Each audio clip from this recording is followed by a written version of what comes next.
Hello, what's going on everyone? I'm Jackson here talking about the day 10 of the 12 days of 2015.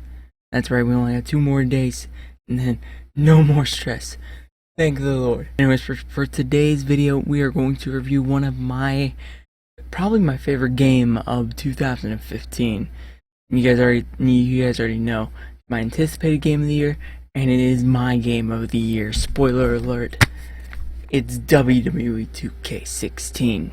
WWE 2K16 is another installment in their yearly game series where they include a showcase mode where it showcases on a certain superstar's event or a career or a rivalry or an event in their career that was huge. Last year in WWE 2K15 we ended up getting the likes of CM Punk versus John Cena and Triple H versus Shawn Michaels, and for DLC we ended up getting Christian versus Randy Orton and the Mark Henry Hall of Pain. Okay, and that was the first time that we actually got a career showcase rather than a rivalry showcase. In this game, as you can tell by the cover, it showcases Austin 316, Stone Cold Steve Austin's career, his entire career. It's a very detailed showcase mode. Okay, we'll get into that later. But not only does it have that, it also has a very in-depth my career mode, very more in-depth in what a superstar goes through in the WWE rather than what we got in 2K15. It's somewhat of an overhaul for the universe mode in personality standpoint, and we have some more creative indulgences or creative options in a way in the universe mode, as well as in create a show. There's also all these little amazing things like create a shows there, create a titles back, create all of these great creation. The creation studio is somewhat completely back now. And it goes without saying that the entire marketing behind this game before it came out was the fact that it has the biggest roster of wrestling games history. Okay, not just WWE games, wrestling games history. This is the biggest roster you'll find. We'll talk more about that later. Personally, as a wrestling fan, I love this game to death. It has everything. Everything from an overhaul to the online mode to now I can actually play it and get the achievements in it, to an amazing showcase mode, an in-depth detailed showcase mode, which is amazing from start to finish. Now it goes way past the limit of 19 matches or 14 matches that we got last year in the on-disc showcase modes that we had. But in this year's we had 27 matches, just about. That includes bonus matches throughout Stone Cold Steve Austin's career in WCW and ECW, and including every single tenure that he had as champion as Stone Cold Steve Austin from King of the Ring 1996 and on. Like it is just mind-blowing how in detailed this showcase mode went. Talking about in detail, we're gonna go ahead and move on to the my career mode for WWE 2K16. The my career mode for this game is amazing. Okay, and I'm just saying amazing. I'm not saying awesome or absolutely awesome. I'm just gonna say amazing for now, because while it is very good, it's way better than last year's my career mode. There are still some evident flaws with the mode. Very obvious flaws are when you do end up getting to the authority section of the game where you're in the runnings for a main roster title, or you have a main roster title and the authority is now affecting you. There are these things in the game called authority objectives, I believe it's called, where in the matches in the games, or in the matches in the weeks that you have on or as champion, or contenders for the championship, you end up getting these objectives to complete, and if you complete these objectives, you get farther into your heel status, but you also get more favorable with the authority, which the authority will gladly hand back to you. Excuse me. Some ways to win your matches easier, aka the championship matches that you have. All these things will be involved and all that, but it's just a matter of some of these authority objectives are very, very simple things that you might accidentally do, like complete an OMG moment in the match, or do complete 3 power bombs on your opponent's neck or something like that. Very crazy things that you might accidentally do in the match that you don't want to do because you're trying to push to be a face.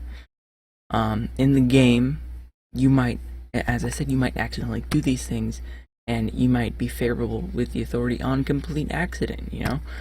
Some of these things that you might accidentally become a heel because of, it's just generally they need to go more in depth with the authority angles and try to make sure that if this effect is in next year's game, try and make sure the objectives are more in depth rather than just lose by DQ, lose by DQ, lose by DQ over and over and over, and then complete an OMG moment.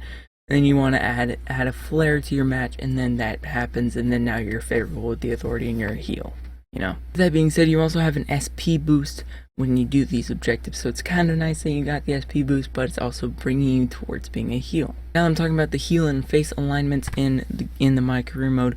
The matter of heel and face in this My Career mode is difficult when you're first starting out. You see, when you're first starting out and you're like still in NXT and you're just getting up there, scratching and clawing your way to the main roster, you end up like, jumping back and forth between face and heel when you're clearly trying to become a face and you're not saying any heelish type things or anything like that. But in NXT, it just generally doesn't change that much if you're a heel or a face. And when you get into the later parts of your career, where you can get like Money in the Bank, where you can become champion, or how you become champion if you align with the authority, all these things can affect whether or not you're a face or a heel.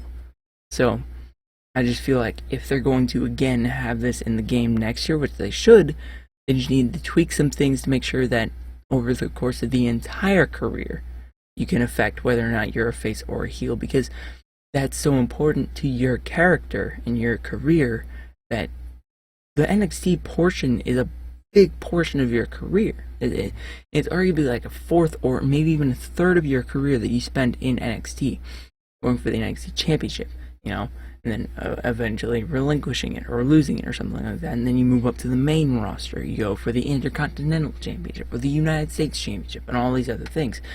But when you're in NXT, you also need to be grounded the fact that I am a face or I am a heel, but you're not given that in NXT. Other than those points, it's really just the randomness of the cards that they kind of need to fix, because at moments in on the NXT match cards, I have seen John Cena in the main event, and it doesn't line up like that.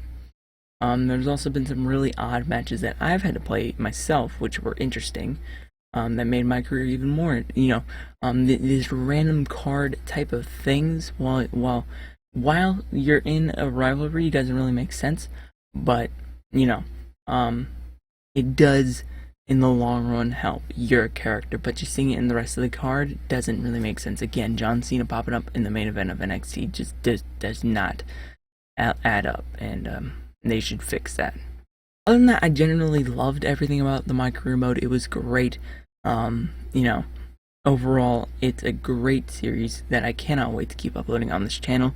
Keep in mind that my on-screen persona, Robert Williams, is not done with his career yet. I haven't even gotten up to the NXT Championship yet. I've just been grinding on my off-screen character, and it's to the point where now I'm champion on Raw. And I'm the WWE champ, and it's like the cream of the cream of the crop. Every week I'm facing Cena or Orton or something like that, and all these cool things. But it's just a matter of getting the time to record it with you guys. So I was just like so excited to play it that I wanted to play it on my own off screen. And it's a great experience, and I can't wait to share my story for my character with you guys and to continue it in 2K17. Moving on to the WWE Universe mode, there's nothing really different here. Like, if you want to play, again, like, over the course of from WWE 12 to 2K16, obviously there's been some huge drastic changes. But realistically, there's been some small tweaks here and there from like 14 to 16, because there were the involvement of storylines in 15. That was like the only small tweak that we got. And then the only small tweak here was the personalities in the characters. You know, there's these personality traits that you can change mid-match, which are really cool, because a character could completely change between being completely calm, tame, and collected to ravishing, aggressive, you know, attacking, massive, and just like all these damaging things, and it can completely change in one match, and I love that about it. It's a very good feature that they should keep in the universe mode every single year. In general, the universe mode is basically just copy and paste from 2K15 with some, you know, refinement and, you know, cleaning up some of the glitches in here and there that we had in the universe mode from last year, and everything of the sort. And now it's completely fine, and now we just have some more personalities in the game, along with also in the micro mode. Didn't really thought that was a big of a deal to include, but you know, it's way bigger in universe mode. It's way more evident, but you know, either way, it's a great addition, and they should keep it in every year. Moving on to the online mode. The online mode has significantly been updated and worked on, and amazing. It is amazing, okay? And now, what I mean by amazing in this game, in this game series alone, it's the best one, because of the fact that when you get on, you're not sure if you're going to be screwed or not. It's basically like Mortal Kombat X. If you're playing online, you could do good, you could do well, or you could get just completely smashed. In this game, it's the same thing. You know, some people might be the jerks and use like Brock Lesnar, Seth Rollins, and John Cena all the time.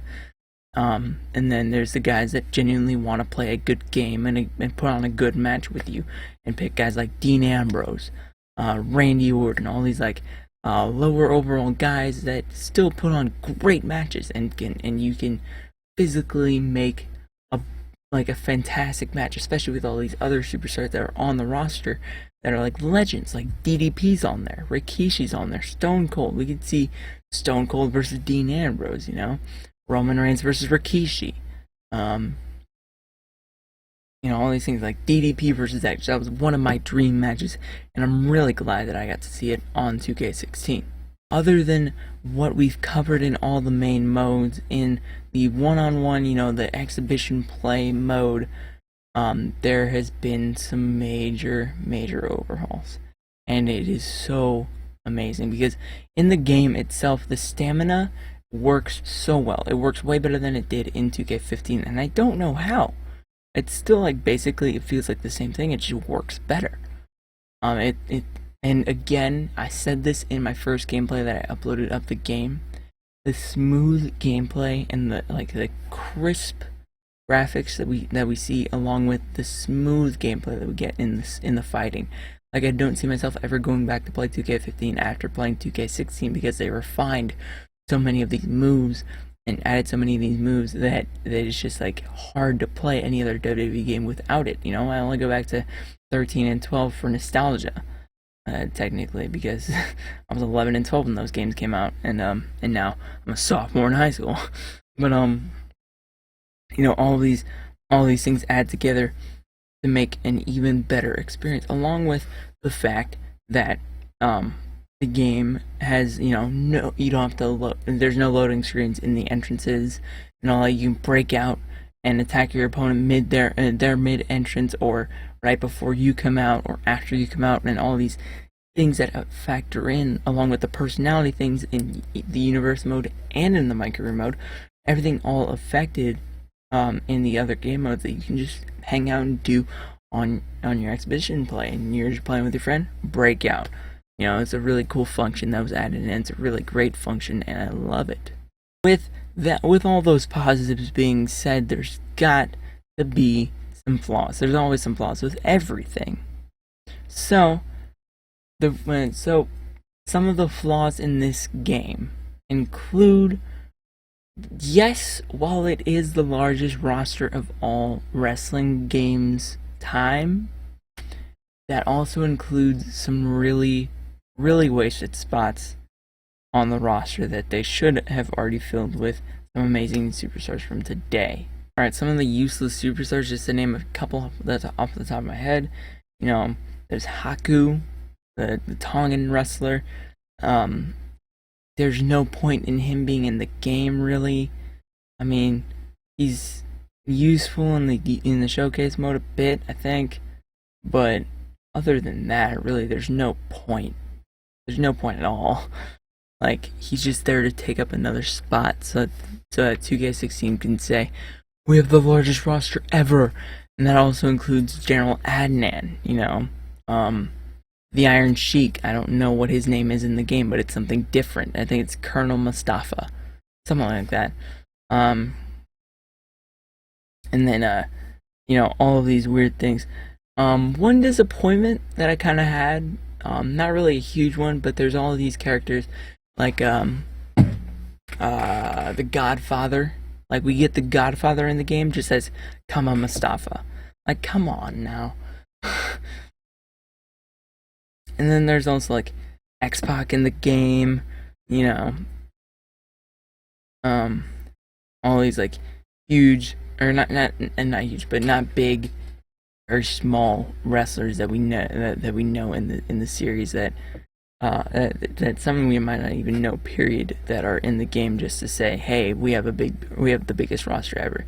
And it's just sort of like dialed in and just emptied spots, filled spots that could have been filled with plenty of better names. Like they missed out on Trish Stratus, Lita. They missed out on the Four Horsewomen. You know, I just thought of a great one that they could have had, but I can't think of it. Oh, Scott Hall, Razor Ramon. Oh my gosh. They missed an opportunity with that dude, because playing as him in 2K14, yes, it didn't look like Scott Hall at all, but by God, he was so much fun to play as in 2K14. The whole point is they should fill these spots with people that are more deserving of these spots. Just to say, hey, we have the biggest roster ever, and we also have detailed spots with good people that everyone knows. Another downfall is, now that 2K16 has come out and 2K17 comes out next year, next year's game will have a lot of hype rolling with it, because there's going to be a big amount of pressure on 2K17's back, whether it is the My Career mode, the showcase mode. Like, we've been proven with these two games here that one can be really crappy but just a transitional game, or a transitional champion like Sheamus, and then one's the champion that the game that is amazing, that we always wanted, which is Seth Rollins. You saw I was gonna say Roman Reigns. Silly you. And now we have to wait and see if 2K17 is going to be truly the game that will topple over the amazing game that 2K16 is. We'll make a top 5 things that about 2K17 that they will need to keep, and top 5 things that they will need to remove. That video is going to come out in a little while, maybe closer towards its release, when I get more in depth with this game on YouTube, so you guys can see my personal opinions of it in the videos. But overall, as you can tell by my review, I praised it a lot, and the cons were very low.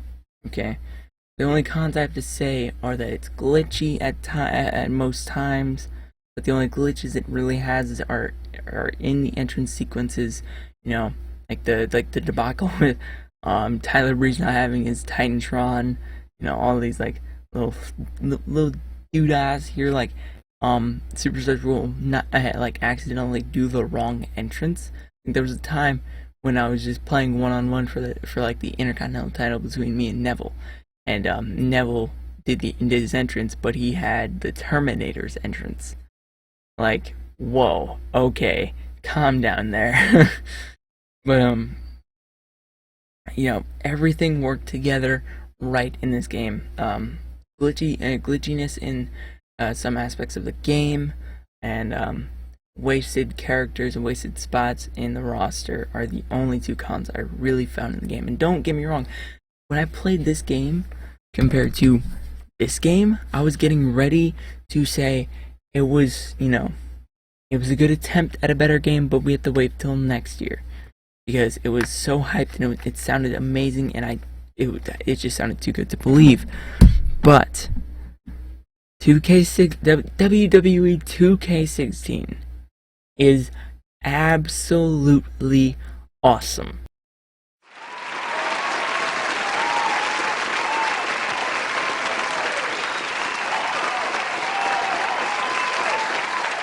Just in general, with my career mode, with the universe mode, there's the 2K showcase mode, and all the 2K showcases that we're getting in the future with DLC. All of these things are going to add into factor and make 2K16 the best wrestling game we have seen for a long while. Alright, so that's my review of WWE 2K16 as day 10 of the 12 days of 2015. Thank you guys so much for watching this video. If you guys liked it, please leave a like down below, show your support, comment down below. Have you played WWE 2K16? What are your thoughts on it? Let me know. Subscribe for more daily content, and I'll see you guys in the next one. Do me a favor, have yourselves a damn good day, and peace!